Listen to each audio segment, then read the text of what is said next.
I hope everybody's doing well. Tonight what I'm going to do is introduce everybody to the basic fundamental process of woodworking if you're working with solid wood, which is called surfacing. It involves a jointer and a planer. Now, in my case, I am doing a top for a Wenge dining table, and I've already done the first surfacing. So this is like the second surfacing, and then I'll be edge gluing, and I do that so that the material has time to acclimate.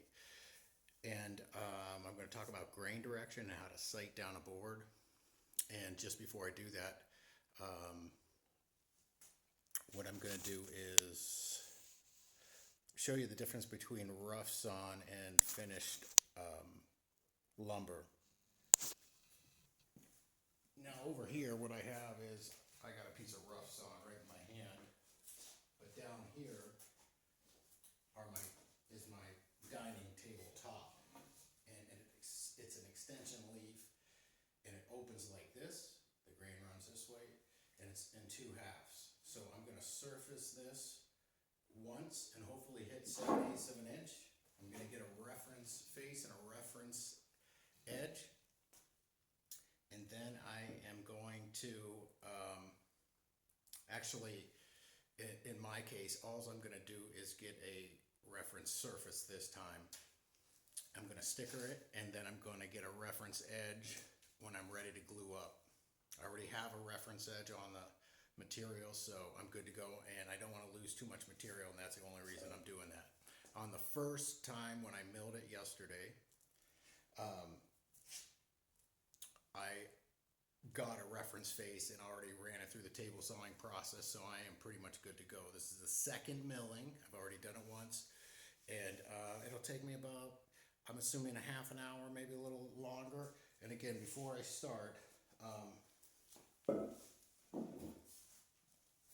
here's what it looks like finished. Beautiful brown and black straight material, Wenge from Africa, $22 to $28 a board foot. It's considered exotic. It's beautiful. It gets a lot darker. I had on my YouTube channel and Facebook and Instagram and all the other places, I have my Wenge dining chair and TikTok as well.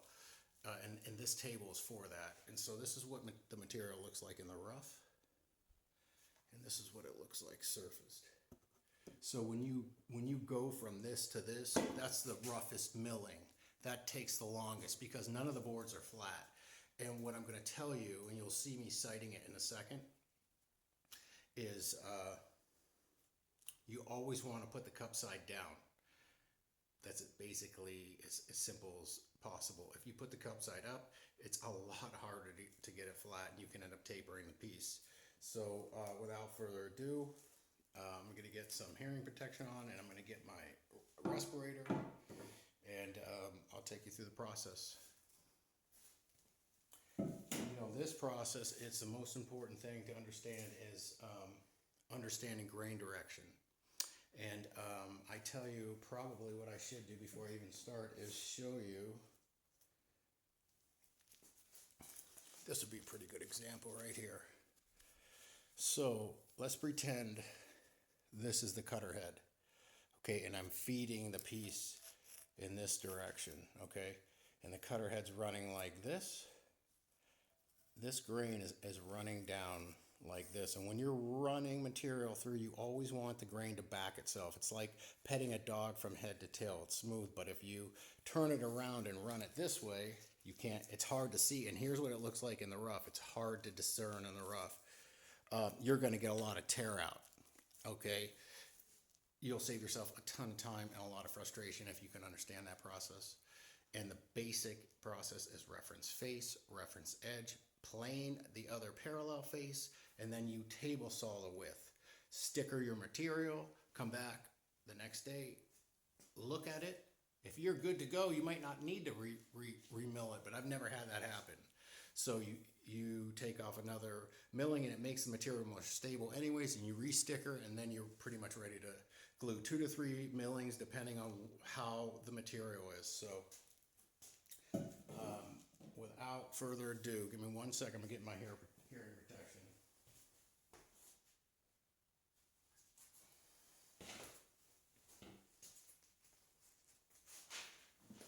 here's a rough sketch of what I'm doing. Those two pieces on the ground represent the top, and that's what we're messing with right now. And those Wenge dining tables, they have white and black dental details all the way around here, and so will the dining table, and I'll have the same checkered feet. So it's going to be pretty sweet. So here we go. It's going to be a little bit loud. The machines are a little bit loud, so that's why I have my hearing protection, eye protection.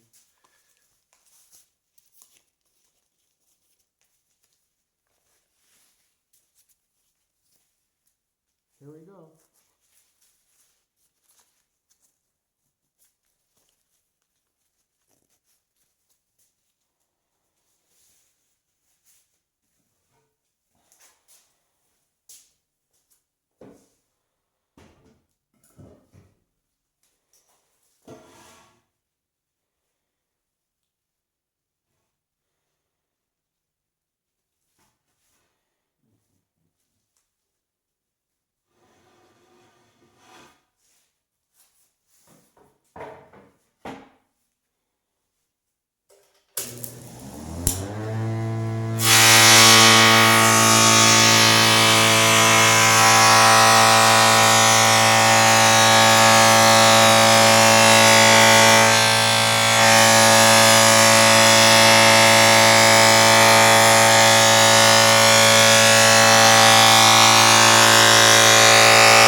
Okay, so that's a reference face. Now, you saw me do an edge on one of those boards. That's because I had some tear out on it.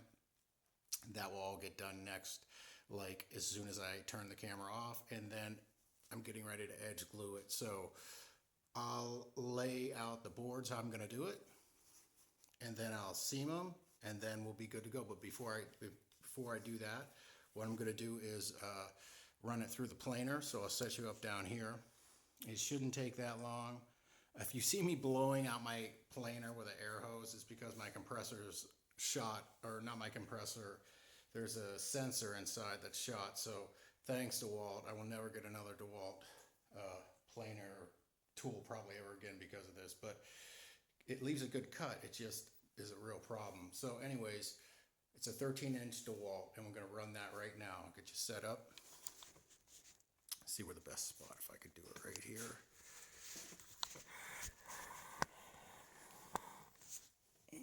Let's see. I'll come back this way. Should be able to run it right past you. Okay, it's going to be a little loud.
let's see where we ended up at.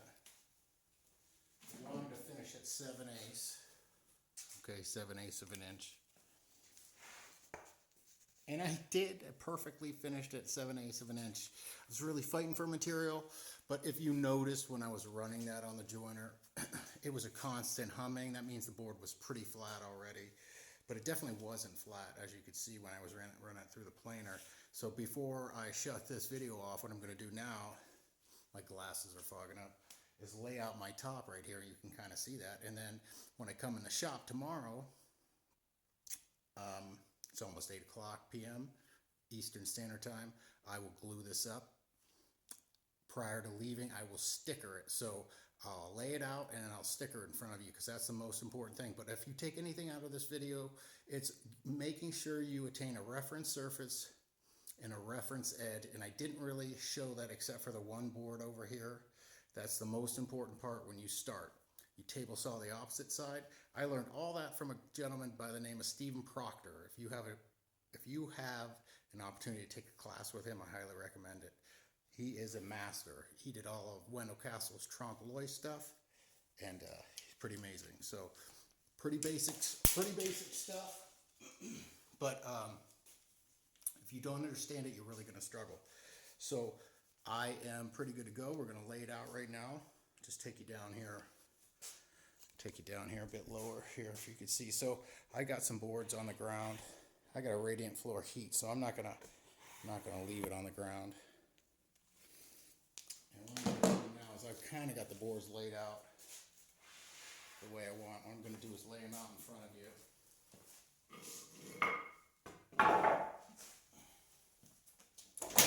Get stuff out of the way here. My cart rolled up here.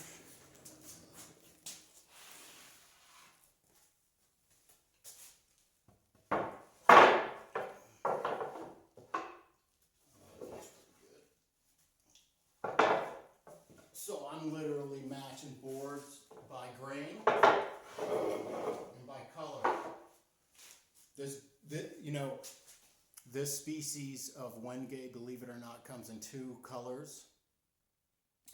When I received this, I received it in this dead black color and then a light brown color. I sent the light brown stuff back. Some people might like that. I can't stand it. This is the dead black, jet black stuff. That wasn't back to the Parkland company. It was to a different company.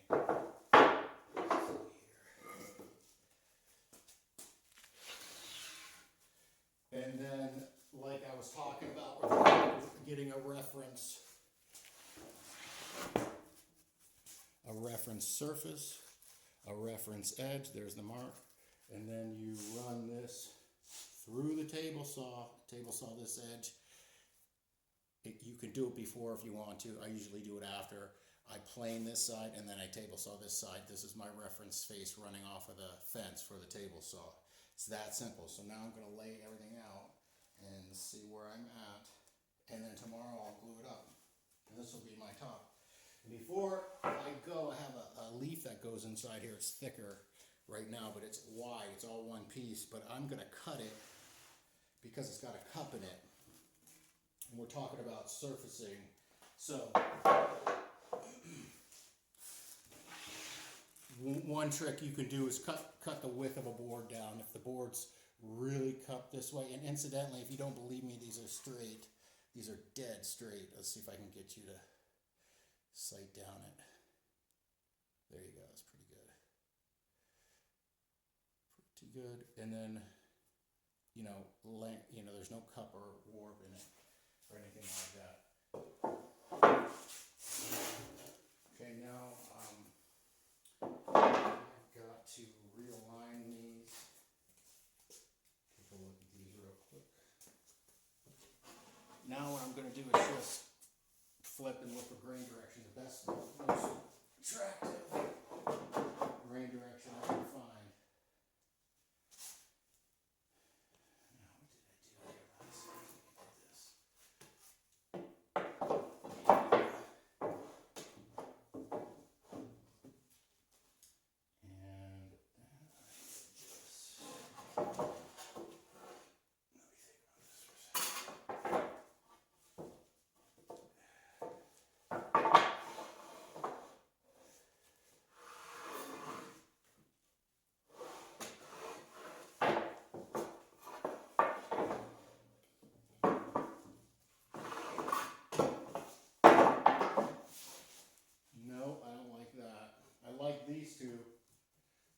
boards right here, 1, 2.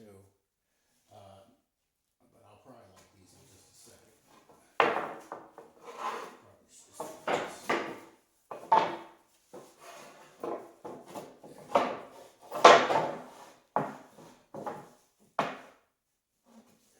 Okay, it's close. It's not perfect. I'll probably mess with it more. Let me go over here. This one's actually pretty good. I don't know if I'm going to have to do anything to this one.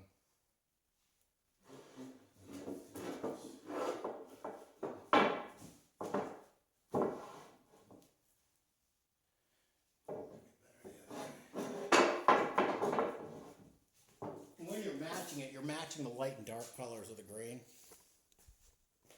And I got a pretty good match right here. If I bring it down close, you see how this is almost like a book match here, and then it comes in and it blends into this board here, and I'm trying to blend into straight grain. So it's going from, it's not true quarter sawn material, but it's pretty close. And then give me 1 second and I'll bring that other piece over here and show you. And this is how I'm going to attack that. So inside of these two pieces right here that pull apart, there's a butterfly leaf. And that's what I'm going to show you right now. And that's in the rough right now. So I will just briefly talk about how I'm going to tackle that and then roughly how I'm going to cut it apart, but that's way down the line.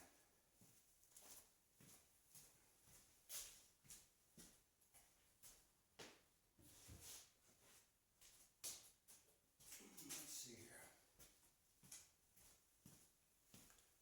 The only reason I'm going to cut this down, because I have a wide enough planer to surface this. My planer's 16 inches, this is like 13, is because of this cup right here.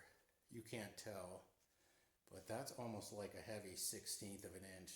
So what I'm going to do is, this piece has two nice quarter sawn pieces here, and then it's kind of cathedral in the center right here, or anyways, straight here, straight grain here. I'll make a cut down here, and then I'll surface these two pieces. By doing that, I'll cut this cup down, and I'll probably cut that in more than half, and I should be able to more than hit my thickness, because this is quite a bit thicker. I can show you here. See how much thicker it is. I got a lot of material here, so just a little tip and trick. And I'll be honest, I never do this. I never like to introduce a glue seam, but this case I need to use this piece for the leaf. The grain's going to match perfect, so it's kind of an oddball thing. I always like to avoid glue seams if I can avoid it at all possible. I can't on a top like that. You know, you'll see in the next video, because I'm going to film it, me gluing that up. It probably will take me about an hour. I'll probably use, in this case, because it's bigger, West System epoxy. Normally I'd use some kind of Type 2, but that's basically it. I just want to thank you guys for showing up. If you have any questions, I'll be honest, I'm a lot better at fixing other people's problems than my own in here anyways. So feel free to ask away. I hope you guys have a good night. Take care. God bless.